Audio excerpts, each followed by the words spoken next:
नमस्कार। कैसे हैं आप लोग? हिंदी साहित्य बीए द्वितीय वर्ष के हिंदी साहित्य कक्षा में हमने अब तक 3 कवियों का अध्ययन किया है, केशवदास, मतीराम, भिखारीदास। आज हम चौथी कवि सेनापति के विषय में चर्चा करेंगे।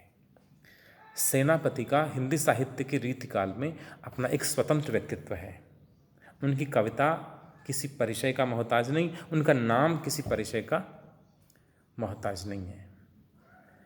सेनापति अपनी कविता से अपना अलग व्यक्तित्व निर्मित करते हैं समूचे रीतिकाल में।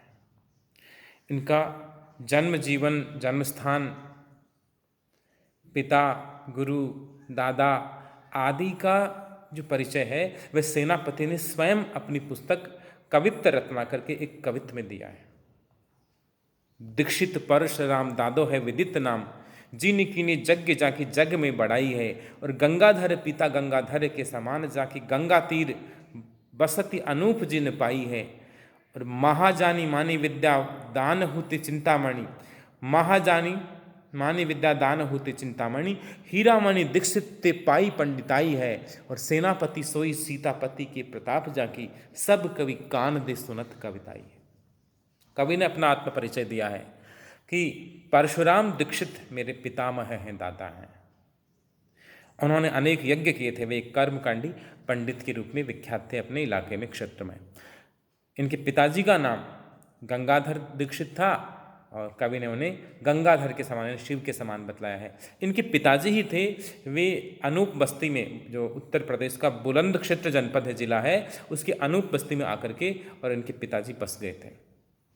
तो सेनापति का जन्म अनूप बस्ती में हुआ, बुलंदशहर के।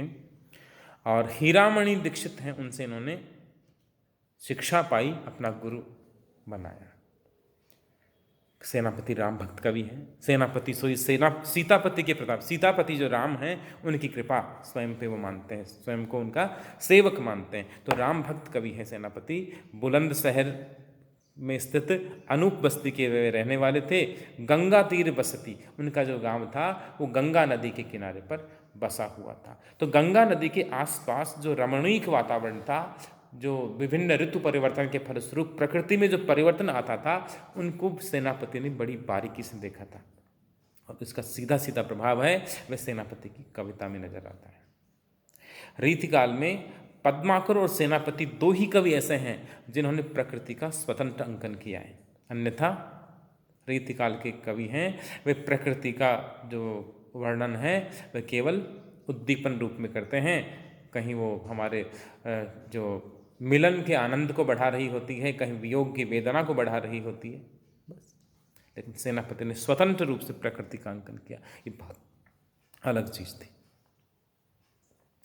सेनापति की रचनाओं की यदि हम बात करें तो कवित्त रत्नाकर उनकी उपलब्ध पुस्तक है।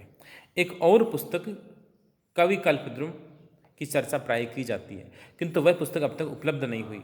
और बहुत सारे विद्वान तो ये मानते हैं कि कवित्त रत्नाकर का ही दूसरा नाम है, वह काव्य कल्पद्रुम है। सेनापति की एक ही पुस्तक रही होगी, ऐसा भी लोग मानते हैं। इस कवित्त रत्नाकर में 5 अध्याय हैं। उन अध्यायों के नाम हैं तरंग।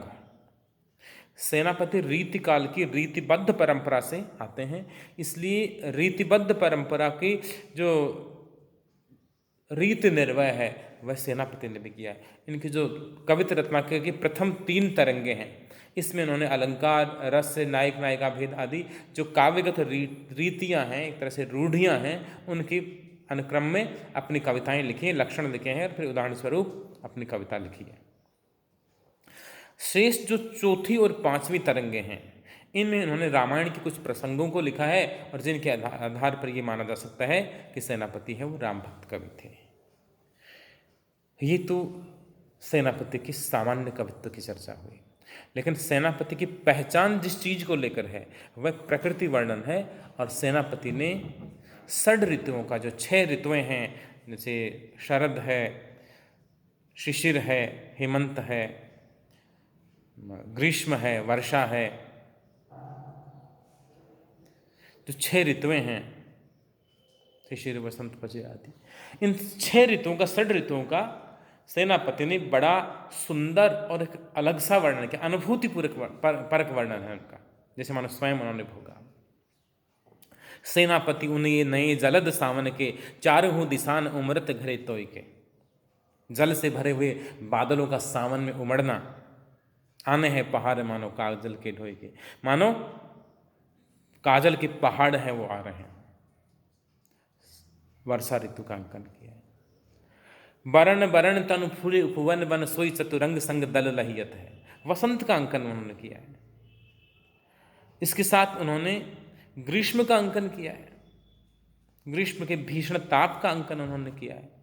इसके अलावा सेनापति का एक प्रिय अलंकार था श्लेष, श्लेष और अनुप्रास उनके प्रिय अलंकारों में थे, तो श्लेष का वर्णन जगह जगह किया है।